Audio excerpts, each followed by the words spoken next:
Welcome to another episode of Corporate CPR, where we breathe life back into your organization, projects, and processes, giving you insights to recovery and avoiding corporate mortality events. Today, we'll be talking about how not understanding AI might be killing your company, and joining us to contribute to the conversation is Ajay Malik. Welcome, Ajay. Thank you. Thank you for having me here. Yeah, we're so glad you could join. Can you share about your background? Sure. Well, I'm old, so I've been working for many, many years now. I have worked over 30 years. I have worked for companies like Cisco, Motorola, Google, and many startups. Right now, it's my third startup, and it has been a fun journey. I moved to US in 94, and I must say I've been lucky or blessed, whatever the word is. The universe has been helping me. I got good bosses, good projects, good companies. So, it's like the career has been molding up nicely. Oh, excellent. Well, yeah. So today we're going to talk about AI, and obviously, it's a big topic at the moment, and lots of pieces that we can cover. So, what do you think are the most important trends around AI as it relates to organizations and their business? I think the most important thing is using AI for improving productivity and efficiency in the organization. I think that's the biggest thing, especially so much economy is going through a interesting times, right? So productivity and efficiency is a huge focus. And another focus is knowledge management, because the companies are losing people or for whatever reasons. And then there is a lot of knowledge in the companies, which is in or was in the minds of people, or they have a lot of new people and they want to train them and they don't have time. So AI is actually going to be a big helper in these two areas in the businesses. Of course, AI can help in customer support, or AI can help in adding some new cool values into the product. But those are the other two things I think large organizations are going to really focus on, I think, in next 5 years. And so how do you recommend an organization go on its journey of understanding where to optimize their business with AI? Ah, they can so many ways to start. Sometimes the companies have people who are already pushing it. I would say that make it a top-down initiative. Try to push it like that. Like I think it's every CEO's responsibility to put it in their organization. Thou shall use AI. Okay, figure out how you will use it. And I think people need to try to, because unless you do it, it won't happen. It's like this, like do I want all my documentation moved to online world, or I should keep my papers in file cabinet? You Mm. know, same thing. Like we are going through a very large transition, right? And this is the kind of transition, like, same level or bigger than like when we got browser, we got electricity, we got cell phones, we got internet, high-speed internet at home, we got iPhone, things like that. It is at that level, which changes everything how we do. Okay, it's the next software, AI. So people will have to make conscious effort. I think the organization should make a conscious effort, that we will, and that will create a wave, ripple effect. Like, hey, let everybody think, how can you do your job better by using AI, and think about it. And you know what? It's very easy. People can just, without disclosing their private or personal information or job information, they can actually have a quick conversation with ChatGPT. Hey, how do I do my job better? What can I do? This is what I do. How can I bring AI to my company, my role, my team? I think that's it. That's the starting point. And let's talk about like Chat GPT and Gemini and those for a minute.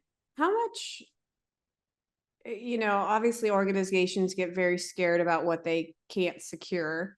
Yeah. So how much of a risk do those type of tools pose to companies? Like, should they just be letting their employees use it, or should they be providing training so that employees, say, aren't putting trade secrets in it, or does that matter? Like, what's your risk analysis of those AI tools?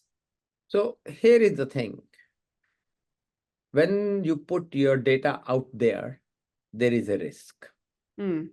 Okay? Everything is a risk, okay? Because what can happen is, suppose you put your data in any website, right? Any cloud system, right? It comes with a natural risk. And the risk is this. Now the data is not in your control, right? What if the other side unintentionally, I'm not saying the other side had bad intentions, but there is a $300 billion hacker industry, right? So Mhm. there are people who are actively attacking. So they will lose. They might lose without them even making it happen. Every week, every month, we hear, right? Oh, this company lost 100 million accounts information, 30 million account information. It keeps happening. So if you put data in cloud, high chance it can happen. Okay, so you have to be, I think you have to have processes and structure in place if you are going to work with cloud. Okay, and Mhm. if you're working in cloud with somebody whom you don't know, very big problem. Whom you have no control on their processes or not awareness how they store the data and everything, right? But there are things that can be done, right? Mm. Like, what if a cloud is provider you are working with is storing all the data encrypted, and it is encrypted with your key, it's your password, so they can't even see it. So even if hacker gets access to it, they can't see it, they can't make sense out of it. So that's the key. Is there encryption of data at rest or data in motion? What is in place? So they have to know more. Okay. So, or alternative, go AI on in-house, on premises, install it there locally, right? It may not be perfect, but it may be still very good enough Mm. to do a lot of work. So I think people must not trust a cloud system blindly, right? But there are big companies, right? Like who are like Microsoft, for example. It comes with a guarantee, right? A lot of companies are trusting their email, right? And basic email with Microsoft, we are, right? Like the emails are there. So if you are trusting that, maybe you can trust them more. And they are giving promises. Hey, if you use Azure AI, I'm not going to use your data and I'm going to protect it, safeguard it. So maybe that promise is enough and we work with it. But you have to be careful where you are storing your data. Don't just use blindly. I would say that. Strong training, strong policies must be in place before you allow your employees to just access freely. Because people can just put their code. Hey, where is the bug in this file? And now you are just putting your trade secret code there without even realizing where it will reach. People may put their keys, secret keys, and one day it will be just a news. Oh, we lost 30 million megabytes of data Mm. last week. We don't know what was gone. And now your keys, your passwords, your personal trade secrets are in the dark web. So I think Mm. you have to be careful. Yeah, absolutely. I don't know how much you stay then or interested then in like the future of work, but a lot of things I've been reading recently is there's some alarmists out there, right, who say, oh no, we need to slow down this AI stuff because of loss of jobs. Um, and with any, right, I guess significant shift in technology, like, even going from horse-drawn carriages to cars, there's a change in the job landscape. Um, and what skills are relevant. But how much do you think AI is going to change the type of jobs that are available to us in the future? Yeah. So, every technology change comes with a job loss and transition of role, right? Mhm. Responsibility. The problem with the AI is we are at a curve, like the innovation curve. We are no more at like a curve like this. We are at this curve where the innovation is happening at much higher rapid space. Mm. Pace is so high, it is happening at very rapid pace. The pace is so high of innovation, and the amount of job loss that can happen because of AI can be high. because AI will replace, AI will replace a lot of job duties. Let's start with that. Yeah. Okay. It will. And now, if people do not move at that fast level where they can transition to a new job duty, that's what will result in job loss, Mm. because job duties will get changed. There are so many things: content generation, video creation, text creation, email creation, proposal creation, responses. So much work can be done now, automated fast, so much that people have to really be on top of AI so that they figure out what can they do. Like for example, call centers. India has like 11 or 14 million people working in call centers. And I can tell you, right, like within a few years, you call centers could be running fully AI based, right? And they will do pretty good job. And in fact, they will be much better even from cybersecurity perspective, because now the data can remain your call center, your AI, your data remains in your company, doesn't go out. No human even looks at it. It doesn't even transition to another country. So yes, so that call center jobs are in danger. But are those people and are those countries working on figuring it out what those 11 or 14 million people will do after 2 years, 3 years? That's what will create the job loss. Somebody has to really put energy and focus on how to help the masses to transition where they are using AI or they are increasing their productivity using AI so that they remain valuable and they become useful. If that's where the risk is. Where I think about, who's safe, I guess you could say, or won't be touched as much, or are people who are in very people-oriented jobs, like counselors, psychologists. I know doctors and them, they might have a level of like AI come in to help make decisions, but I think you'll still have to have like actual doctors and nurses, doing the care, obviously the care for people. And then very jobs that would be really difficult to train, say, robots to do. So like certain types of construction, right? Uh, Electricians, things like that would probably remain pretty safe. It feels like it's going to be more retail might be impacted, and then very the admin side of corporate. I don't know. What are your thoughts? Well, so you're definitely right, right? But engineering jobs will be eliminated. A lot Mm, of, pro- like a lot of entry level engineers, you don't need them now. That's a very big problem. Entry level engineers are not needed almost, because ChatGPT does much better than that, or equivalent tools, right? They are all, they will be able to do that. And in a couple of years, a lot of jobs AI can do better. mm, What will happen is, like as you said, the jobs which are people oriented, right? Physiotherapist, the nurse, the dental nurses or dentist office people, and a lot of people. I think robotics is not going to be at this level where it can replace people, at least for next 5 years. Okay. mm, Those jobs are safe for sure. If there is if human hands are needed for some work, I don't think robots are going to be there for that work within 5 years.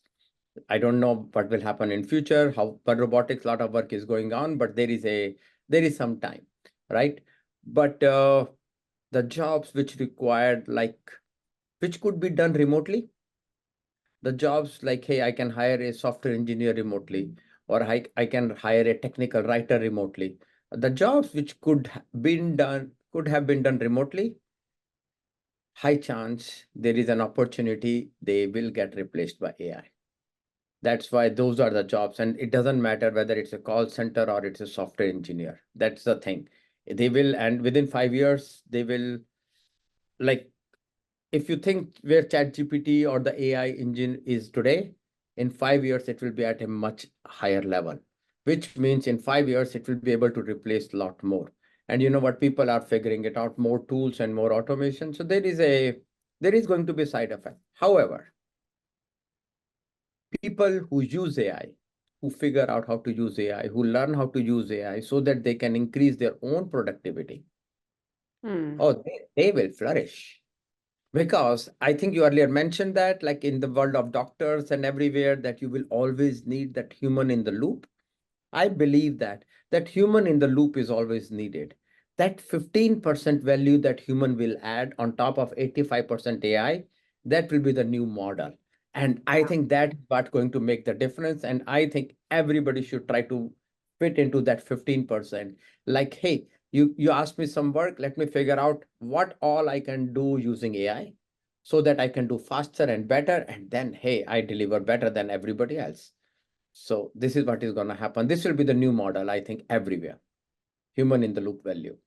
Yeah, and you've got to, I mean, like, and the AI is obviously only as good as its coding, and so there is still going to be a level of, like you're saying, human oversight. I mean, I Oversight. even see it today, right? Like, I've tried to use it to build some strategy documents and stuff, and it's like it's not completely dialed in, right? And of course it may feel dialed into somebody straight out of university and might be like, oh, this is great, but I've been in the industry for 15, 20 years or whatever it is now, and I know that that's not it's not quite right. And so you're going to have to apply that intelligence over it to say, did it really interpret the question or the data it received in the right way? Yeah, you're so right. And this is AI. I think AI today is like a 7-year-old child with the world knowledge. So it has the world knowledge. So it can, if you ask a question or you want to get something done, it can figure out and give you the answer rapidly. Yeah. It completely dialed in and is the answer exactly what you have in mind. It may not. And and then it has context limits, like how much memory it can have before it can, and then it loses that context. See, our context is not limited. I Mm. saw a picture of lion like 20 years back, and I've never seen a lion after that, but I can still recognize the lion. Okay. That is ChatGPT. That's the challenge, right? It has knowledge, it based on the knowledge.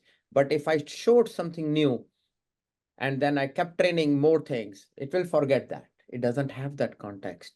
That the context limitation is a big thing. It will get reduced. I think we will get in a year or so, we will have context which will be at least like 1 million tokens long. So which will make a difference. Bigger context. We will be have much more. The context is small right now.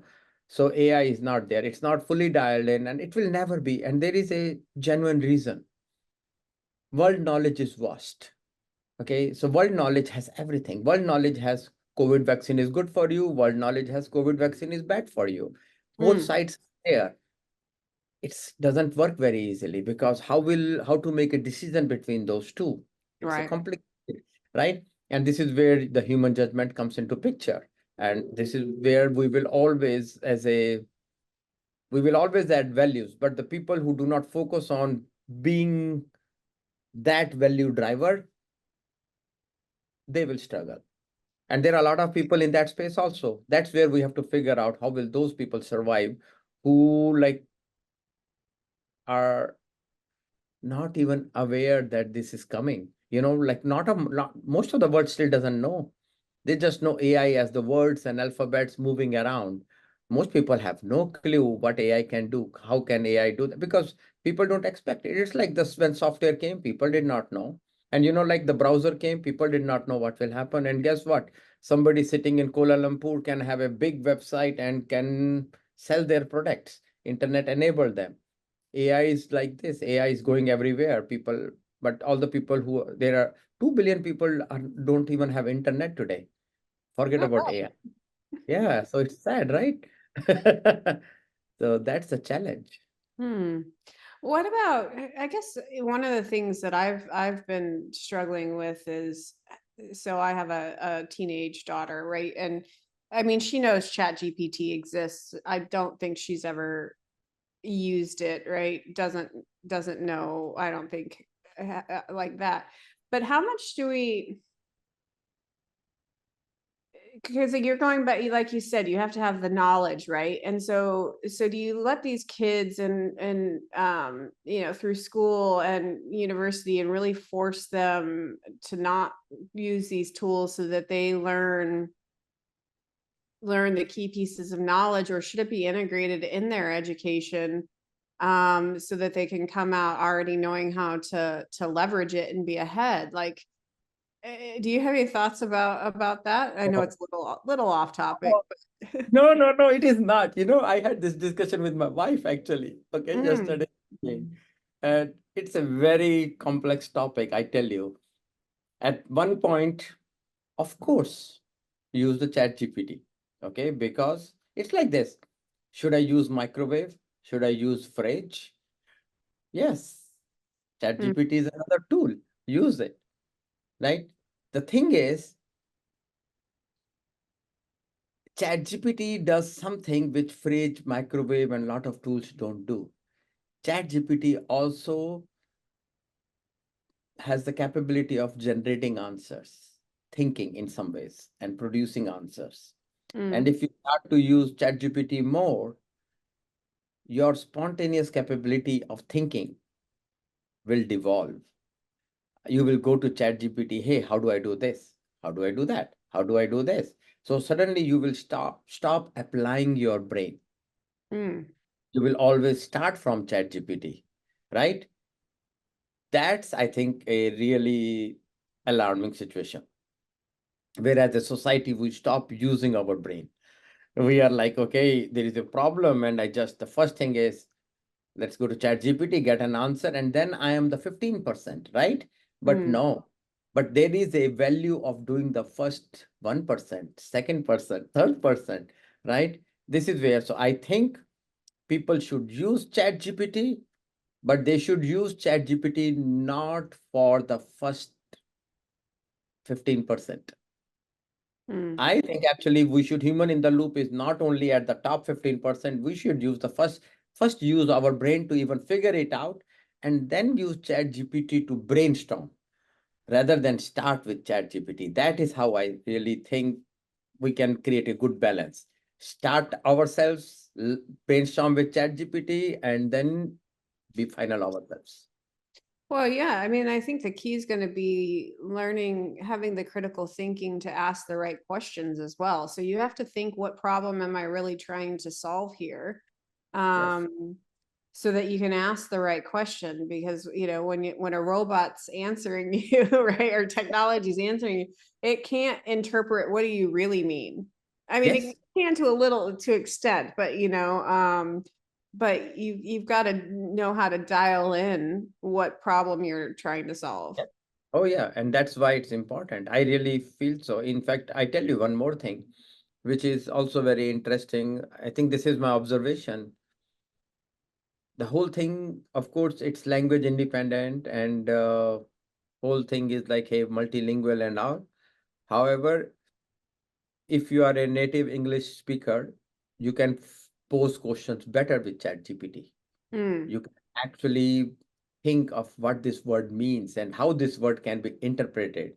So I actually think in some ways ChatGPT is necessitating that all people learn English better at a different level, so that they can actually present questions in really using the right words. It matters because each word, how open that word is, because a word can have a huge interpretation. Like I ask you this question, hey, do you think this is relevant? That sentence, do you think it's relevant? Open say, like it's so much, the dimension of the word relevance is so high. So you mm, really want to ask not that do you think it's relevant? Do you think it is relevant for this and this? You have to be specific. You know what I'm saying? So mhm. people have to learn that part of language, I think, and I don't think AI can teach that. That has to come from the parallel world, and so that you can verify. Hmm. So you don't think that AI will make the same level of development and advancement in other languages? Well, not yet. because because I think I do not know the data, okay, and I think now I will, after this meeting, I will go and check how much is the data that has been fed is in English versus Mm, other languages. I think my gut says a lot data is fed in English, and mm, it's all about what the models are based and built upon. And a lot of modern knowledge has been captured in English, like physics, and a lot of physics, chemistry, biology has been captured in English. So a lot of knowledge is depending upon the English knowledge. And that's how the models are created. But I have to check this now. Now I'm curious myself, like how much is built around English. Well, that and leads some interesting questions then about other countries then as well. Like you think about like countries that try to control information more, right? North Korea, China. What is their if they work on AI, right? Because they'll probably do it. At least China would probably do it themselves. What does that look like then? Because then it's gonna the answers will be dialed into what they want those answers to be. Yes. Oh, the bias. This is another part of the AI. You can feed the bias Mm, and feed the bias, and this is the biggest problem. This is one of the biggest problem of AI, and I actually advocate this thing also. It's not just what you feed. I i have learned this over time. We have the same problem with history. mm, History is based on the historians who wrote it, you mm, know. Like, yeah, so if the history is written by a person X who belong to that group, that person will write history completely in a different way than yeah. the history as perceived by the other side or other group in the same country, maybe, right? Oh yeah, I So mean, you look at the atomic bomb, right? And you look at it from Japan's history versus the US history, and that's completely different. Um and and so I think it's really good to have all those perspectives. I think what scares me more is more of the rewriting of history from today's perspective, yeah, right? Like, and putting context that doesn't apply to that time, how we're like revisionists, right? And we're like, oh, we aren't studying things in the context in which it was written and in the worldview in which it was written, right? Like you've got to look at it, I think, from both ways. You look at it like, what were the people in this time thinking, as like and do some thought exercises there, and then you do thought exercises on, all right, well, how do I think about this today in my worldview? And you have to look at it from both ways. Otherwise, I think we make some unfair judgments, like when we're looking at some of these past um uh important people, especially it's happening a lot in the US, right? These important people that they were important to the US and they did some amazing things, but we've learned some bad things about them. So now suddenly we put all the bad things, becomes yeah, the next point of context rather than what were all the amazing advancements that they helped us achieve. what you just said, right? It's so wow.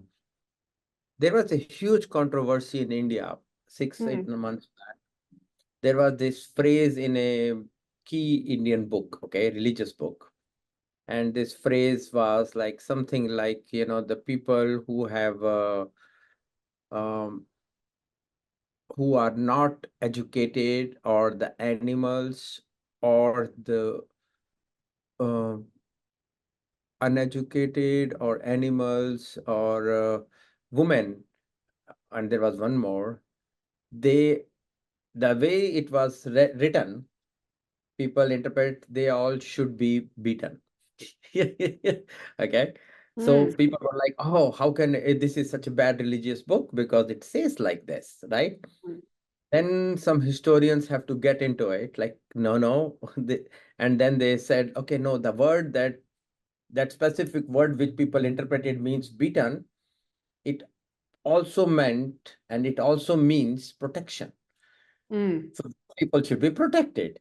And that makes sense. the animals or the not educated or special needs or Those women people should who be are in protected. higher power take care of those. Yeah. Yeah. Yes, right. And then it makes perfectly sense. But this is what happens in the context, what that word meant when that word was said. But that Mm, is how and this is where the AI can completely, and now people can create and feed more news. I am, ChatGPT, the problem of ChatGPT today is it is still based on a lot of data, some fake. But now people know there is ChatGPT. Now people know there is Gemini. People know that there are other tools. People know that Microsoft is going to provide this using the world data. Now people can target and feed into the world data whatever they want to feed. mm, And now the AI will have wrong answers. And if the Microsoft or Google or all these companies try to curate the data, that becomes a bigger problem also. Then who's deciding what data can go through the AI or what cannot? Then that human bias is put inside it. So like you said, countries can feed whatever bias inside the AI. I think the real problem is going to happen now because now we know that this can be created. Now this can be created with really bad data. Now mm, people can create bad data so that the tomorrow's answers of chat GPTs will be really bad. You mm, can actually feed the data. It's like this, I give you example of Google. Either you pay money or you do good SEO and then you will be on the top, or Google will have to curate it. All three are wrong. Those three are not the best search results. Best search results should not be based on who paid much or who did a good SEO on their website so that their robots are thinking they are better than others, right? Or it should not be. So that's the whole problem. This is the same problem with the AI coming up. It will come and it will be a tough problem. I think the best use of generative AI and all these things for programming, right? Like which is for the science, working with the absolute, working with the problems, which is not like, which are not subject to human bias. Those things, it's a perfect use case. Use it. It will add the most value. Everywhere else, you start talking about religion through AI, talk about history through AI, it is going to be fun. mm. Well, yeah. It's very it'll be very interesting to watch all of this unfold It will be. and it'll It will be. happen quickly, obviously, because everything is happening, it seems, at a faster um uh rate. Very Um fast. But mm, but AI will be very useful for, I tell you, so many other. So, ChatGPT is commercial application, right? Like where they're providing the world data. But let's talk about the use of AI for the business. mm, It's already curated data. It's all our data, my business data, my documents, my user guides, my data. So AI is a perfect use case. AI, and going back to this is why AI will impact businesses more, because business data does not have the problem that COVID is bad and COVID is good, or COVID vaccine is bad or COVID. Business data has all the data which business believes in it. This is my data, and they will use AI on that, and that's the best use case. I can provide a better customer service. I can improve productivity, improve efficiency.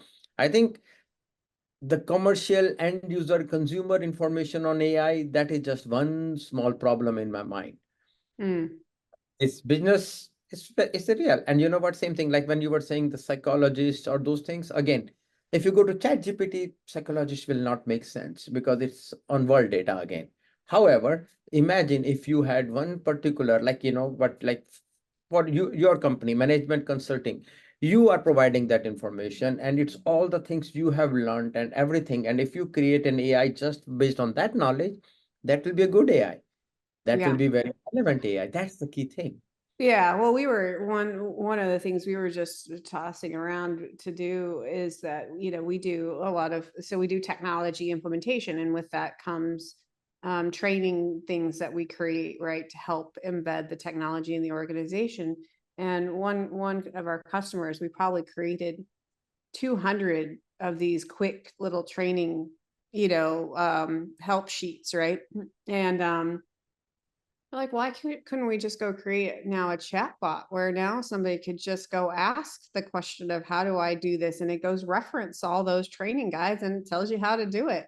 And then we could give that to our client and maybe that would help adoption even more. And you should. If you haven't figured out, tell me, and I will help you get that built. Like we can provide you in a week, and it will Mhm. be you can actually use it and see it how beneficial it can be. For business, it is actually high value because it is actually working on your data, and Yeah. that's the it works on your data, on your systems. It uses all the systems, and it's integrated, and it's not working on the divergent knowledge sets. It's not working on the data which is fed based on the bias of some people. Hey, these are our manuals, feed them. That's Mm, it. I think, and AI actually does wonders on that. yeah, absolutely. Um, well, excellent. I think this is probably a good point to ask what three things do you want to leave top of mind with folks? Aha. I think number one thing, if you are not thinking about AI, Mm, or using AI for your personal growth or business growth, please think. Okay. I don't think people or business will be replaced by AI. I believe they will be replaced by people or business who are using AI. mm, That's the one thing I really want. Second thing is like m- make it a policy, make it a initiative. Going back to the first one, make it enforce it that using AI is okay, and we should all use AI with the proper controls in place, but we should all use AI. We should not oh no, I don't want to use AI. I want to do everything myself. No, use AI. It will help you. Okay. And as I said earlier, be the first 15% you do yourself, next 70% use AI, and then last 15% yourself again. That's the best model. mm. Do that. You will do really good. And you will remain, your critical thinking will always remain well, and you will do amazing. I would say that's the second point. And the last point I will say is if you it's okay to ask other people what are they doing. Look at them, ask these questions. What are they doing? How are they enabling it? How are they using it? And do a small project proof of concept in your organization or your personal life by using it. Mm. Okay. And do that. Take that initiative to do that small proof of concept. You will be really happy you did it. And you will see, oh, it gives me velocity, it gives me quality, and such a low investment. Yeah, absolutely. Well, excellent. Well, AJ, how can folks learn more about what you do or get in contact with you? LinkedIn, they can contact me on LinkedIn. I will give you my link, and you can post it. Hmm. Uh, I use 30minutes.com. That's like they can use it to schedule meeting with me if they want, right?